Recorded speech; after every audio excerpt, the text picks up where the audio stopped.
ever feel like uh, the way you experience religion is different? Like maybe those Sunday school lessons hit you a little harder?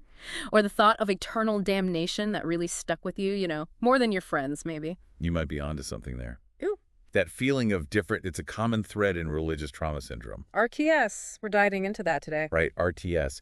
And specifically how it impacts people on the autism spectrum. We're using cheap ABA understanding religious trauma syndrome as, well, our guide for this deep dive. So not disliking religion itself, You but know, more like, no, not at all. It's more about the scars, psychological scars, ones that come from harmful experiences. But these happen within a religious setting, which can make things extra complicated. And those scars, they tend to go deeper for people who are, well, wired a little differently, yeah, like many folks on the spectrum are. that makes a lot of sense. Not about disproving anyone's faith here, but we have to acknowledge that sometimes how religion is practiced, it can be really damaging. It absolutely can. Especially, like you're saying, for people who experience the world in their own unique way. Exactly. Think about it this way. Imagine a child with autism. Many of them thrive on routine, on very clear expectations. Now put that same child into a religious setting, one where they're suddenly faced with abstract ideas. Sin, forgiveness, the afterlife, all these big concepts that are so open to interpretation can be really overwhelming for someone who's looking for concrete answers. And not just overwhelming, right, downright scary in some cases. I mean, the source we're looking at, it talks about how common religious themes, sin and punishment, often used to kind of steer people in a certain direction. Yeah. Well, those ideas can become magnified for someone with autism. Oh, absolutely. It's like take those fire and brimstone sermons. Meant to make you think twice, sure, but imagine taking them literally. Whoa, a whole other level of anxiety right there. Exactly. And it shows why this isn't just about RTS. We can't separate this from the neurodiversity conversation. The article, it really highlights how, autistic individuals, they're already navigating a world that can feel socially complex. Then you add in the rigid social structures found in some religious groups, and Ooh, yeah. it can feel like trying to solve a puzzle where the pieces keep changing shape. Frustrating, to say the least. And then on top of that, you're told you're the problem because you can't make the pieces fit. No wonder RTS leads to such intense feelings of isolation. Right. The source even talks about how, for folks already on the spectrum, that withdrawal from their community, it can be even stronger. Because think about it, you've got potential sensory overload lights, sounds, the social demands of a service, all that can lead to anxiety, which just reinforces this idea that they don't belong. It's a vicious cycle. Completely. And that isolation just makes everything worse, prevent people from even seeking support or finding others who understand. Heartbreaking, really. It's like they're being punished for how their brains are wired. And speaking of punishment, Right. The source goes into some very specific religious teachings that can really trip people up. yeah, some teachings really need a closer look Yeah. because they can become real stumbling blocks for people, especially with RTS. The idea of absolute obedience, for example, Oh, interesting. right? Think about it. For someone on the spectrum who might, really thrive on rules, structure, Yeah, makes sense. that whole concept, it can almost become a prison. Right. Absolutely. It's like no matter how hard you try to follow every single rule, the definition of good enough keeps changing. Exactly. You're under this constant scrutiny, you're being judged, and it seems like you never quite measure up. It's exhausting. Talk about a recipe for like anxiety and self-doubt, right? 100%. And the article we're talking about, cheap ABA, it really digs into this, the long-term impact of all that, this idea of loss of identity. It's heavy stuff. Because imagine this. You build your whole sense of self, who you are, around your religious beliefs. And then those beliefs crumble. Whoa. Where do you even begin to pick up the pieces? Right. It's like someone just pulled the rug out from under you. And for someone on the autism spectrum, who already might be grappling with questions of social identity, where they fit in, Absolutely. that loss, it's incredibly disorienting. Yeah, it can feel like their whole world is just falling apart. And the aftershocks, I mean, those can last for years. Oh, yeah. Potentially even a lifetime, sadly. And you see it in so many ways. Relationships, their mental health, even the career choices they make. Okay.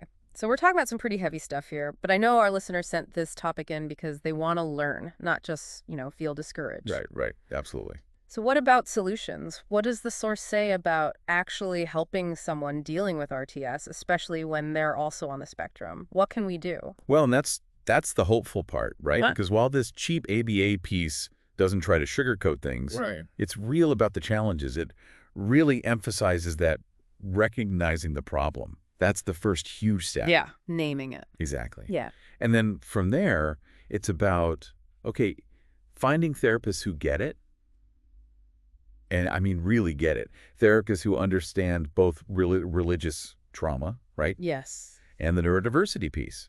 Because we can't just assume that traditional talk therapy is going to be the answer for everyone. It might not cut it in these cases. So are there any, are there therapeutic approaches that do tend to work? Does the source mention anything specific? It does. It actually talks about therapies that incorporate sensory integration, Interesting. which could be super helpful, especially for people on the spectrum who might have, sensory sensitivities. Right.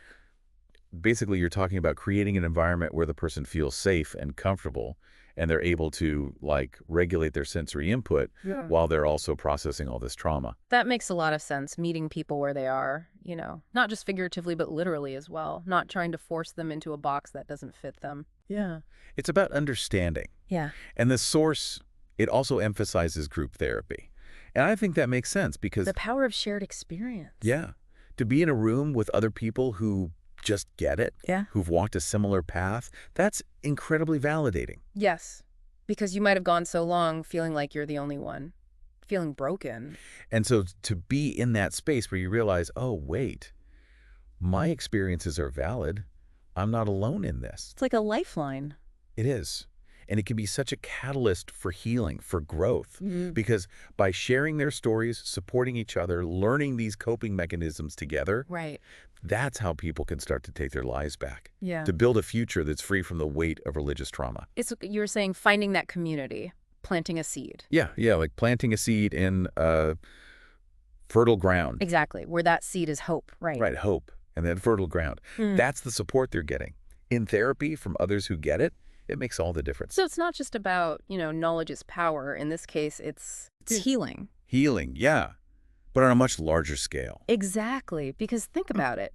The more we as a society understand about RTS and its impact, especially on neurodiverse folks, that's how we can actually create change. We can start to provide better support, challenge those harmful teachings. Exactly. And hopefully even prevent some of this trauma from happening in the first place. It's about recognizing that when it comes to faith and spirituality. Yeah.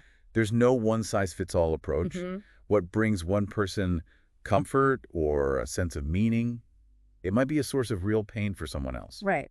Especially, like we've been talking about, for people who experience the world a little differently. Right, like our listener. Exactly. We need less judgment, more empathy. Always. Instead of questioning someone's faith or lack of faith, why not create spaces where they feel safe? Yes, where they can explore their beliefs, their doubts, their experiences, whatever those look like. Exactly. Without fear. So to wrap things up here, any final takeaways for our listener? Well, first and foremost, if any of this is resonating with you, you are not alone. RTS is real, and there's absolutely no shame in getting help. Please hear that. And if you're on the autism spectrum, finding those therapists who understand both religious trauma and neurodiversity, that's key. Advocate for your needs. And remember, healing. It's a process. It really is. It's a journey, not a destination. It's okay to be patient with yourself. Celebrate those victories, even the small ones, and know that you have the strength to figure this out. You get to redefine your own relationship with spirituality. Beautifully said. Couldn't agree more. And if I could just add one last thought, it would be to, let's try to approach religious experiences, honestly, all experiences with that same openness, that same acceptance that we encourage in other parts of life. That's a powerful thought to end on. A world where acceptance is the norm. I love it. Well, thanks for diving deep with us today. We'll catch you next time.